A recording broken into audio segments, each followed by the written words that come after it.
staying conscious and staying aware and staying present is an art, because you know when someone's present with you in your life because they're paying attention to you. You know when they're not present with you because they're not paying attention to you. So imagine this field of information, this intelligence that lives within you and I, that's governing everything material in this world. It's a self-organizing intelligence. You have access to it, so you better get present with it as well as you can get present with anything else. And just because you can't see it doesn't mean it doesn't exist. Right. That realm you can't experience with your senses. You can only experience with your awareness. So then people have to take their attention off their bodies and go from a somebody to a nobody. Take their attention off the people in their life and go from that they identify with and go from a someone to a no one. Take their attention off the things in their life, their cell phone, their computer, their car, and go from something to nothing. Take their attention off where they sleep, where they work, where they're sitting, and go from somewhere to nowhere. Take their attention off the predictable future and the familiar past and time, and go from some time to no time. And now if you're taking all of your attention off of everything material in this three-dimensional reality, now there's only one other thing that's left. That means you're in awareness, your consciousness. And now that is the bridge, that is the door to the quantum field, and you can't enter the quantum field as a somebody. So if someone has spent their whole life working on having the perfect body, or so much so they have so much attention on their pain, where you place your attention is where you place your energy, it's going to take some work for them to take all of their attention off their body, right? Because they'll do it and then they'll go back, let's see if the pain's still there. Oh, the pain's still there. So it's a little bit of a waltz in the beginning, but as people start applying this, you start getting better at it. As an example, we had Bond University, university in Australia on the Gold Coast. Senior researcher took a large majority of my brain scans, and she had them analyzed by her graduate students, and they statistically looked at everything. One of the most startling things for the research team was our community's ability to get to that point where they're nobody, no one, no thing, nowhere, no time. And I'm talking 4 seconds. I'm talking 5 seconds. I'm talking 9 seconds. Just give me a second. I know how to do this. They've practiced it enough times that the creative moment is when you get beyond yourself, when you dissociate from everything known in your material world. Turns out when you do that and you start changing your brainwaves slow down into alpha and theta, you're suppressing the memory bank of the known self that keeps you plugged into three-dimensional reality. When you quiet down this mechanism, now all of a sudden you start connecting to that field. And when you can stay conscious in those subconscious realms, when you can literally regulate and change brainwaves, now you're in the operating system where you can make those significant changes. So we now know that when people apply the formula and they do that properly, now they're walking through that door where they're ready to create from it. In other words, you can't create from the known.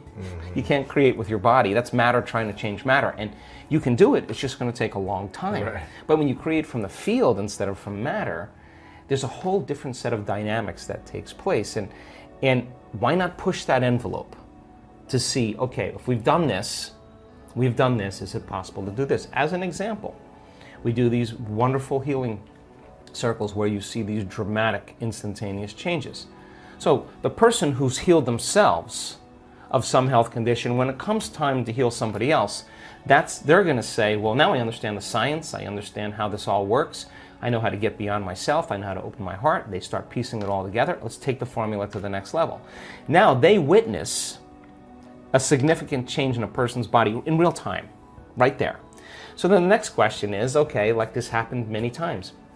As an example, the woman who was at the event in Mallorca, Spain, her brother had a massive stroke in Colombia, and she went back to Colombia, and he was in a coma for 2 weeks. She called up the healing circle and said, hey, can we do a healing on my brother?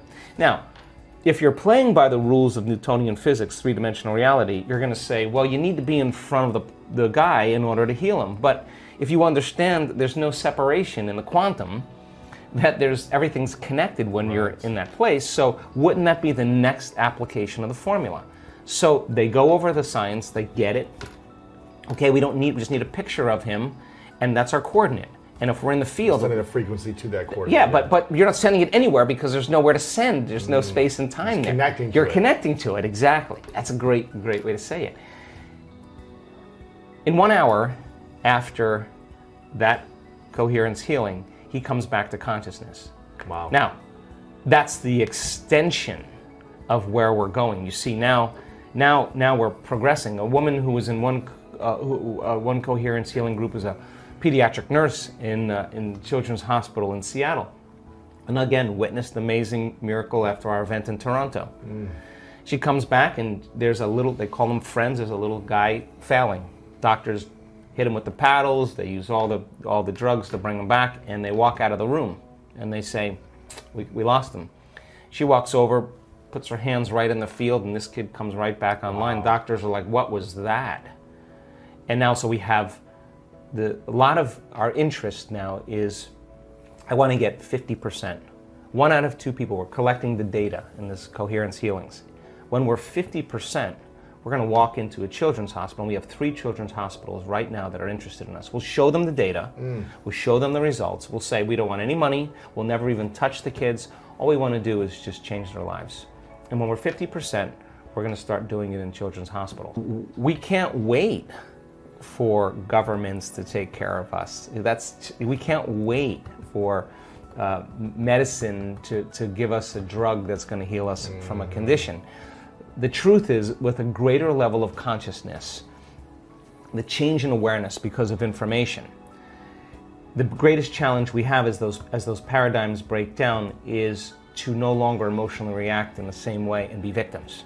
You can't say, this president, this person, this whatever, is actually making me feel this way and think this way. Basically, you're in the program that something outside of you is controlling you, how you feel and how you think.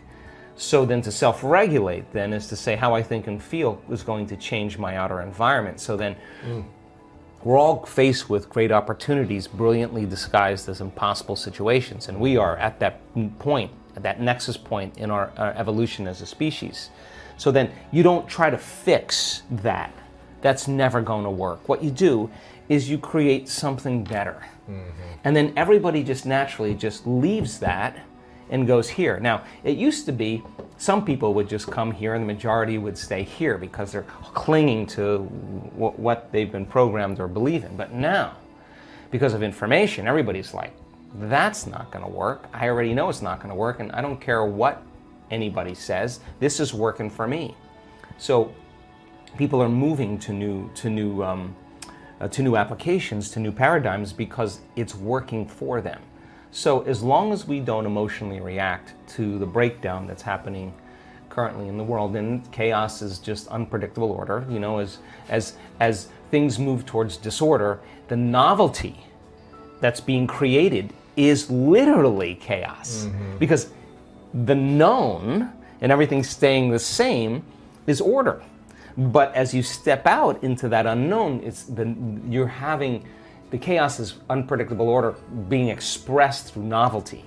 And we have to be able to learn how to take that disorder and with the application of brain and heart coherence, create more order. So you can't just say, hey, I'm standing up for peace, and and being miserable with your coworker.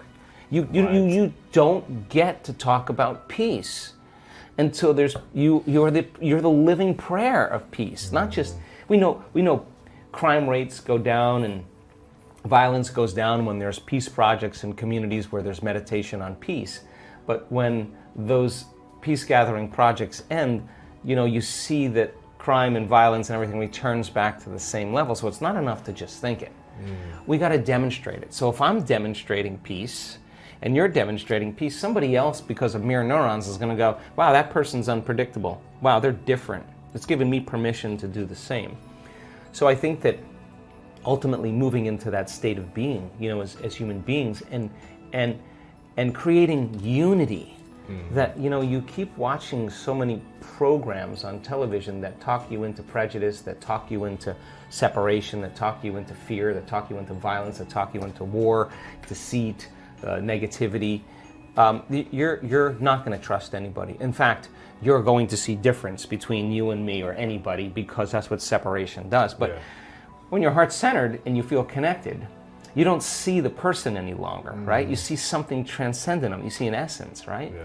And I think if you do that really well, that kind of emergence of a new consciousness that's less dependent on all of those outer things is really difficult to control. And if you want to control a community, control their emotions and control them in survival. Right. When you overcome your emotions, you can see the hidden meaning behind all things. And when everybody's looking this way, you may be looking that way because you understand, look, you've just overcome your fear. Yeah. You've just overcome your hostility and anger. You've overcome the program of whatever it is. I swear to you, you are going to be able to connect people, and that then is the hope of the future. That's why I'm hopeful of the future, because I think that all of this that's happening in a world right now where more things are happening in a shorter amount of time. I mean, if you're alive in this world and you haven't been experiencing the quickening, I said to someone the other day, the day where you end your day and feel complete because you finished all your work, you'll never have that. And, there's always more emails and more things to check, right? So the demand has pressed us into this crazy realm of multitasking, and I think that you start shifting. Where you place your attention is where you place your energy. So if you're shifting your attention all over the board, your energy is scattered. Yeah. So then when you start disconnecting from everybody, your boss, your coworker, the news, your cell phone, your computer, and you start going this way, I think it's into the present moment. Then if where you place your attention is where you place your energy, and you're truly in the present moment, you got a lot of energy to execute. You got a lot of energy to use, and you want to be able to do that eyes open. Look, if you keep putting your attention on some future experience that you are imagining with your mind, your body's going to follow your mind right there because that's where your energy is. But if you're putting your attention on everything known in your life, the shower, the coffee maker, the toilet, and your body's following your mind every day to the known. But we want your body to follow your mind to the unknown, right? Yeah. Enough people get to doing that. And you could do better in creating things in your life. That we see this. Wealthy people in our work that have focused on wealth, some of them living in the backseat of their car, some of them bankrupt that now have multi-million-dollar companies. What do you think they want to do with that money? They want to give it away. Yeah, give back. Let me tell you why. Not because of any other reason, is that they now know that they could create more. Right. Well, why, if you're abundant, why? Abundance to me has changed. Abundance means I have more than I need, like way more than I need. So if I have way more than I need, and I know how to create it, then take it. I'll create more of it. So now you're no longer holding on in scarcity. You're making a difference. So wealthy people that have created a lot of wealth in this work, they want to give back. They want to make a difference. And I think that that's how we're innately wired. I think we're all innately wired to care for one another, to make a difference. In the living organism, our community, we heal one another. That's what we do. Right. We inform one another. We encourage one another. We support one another.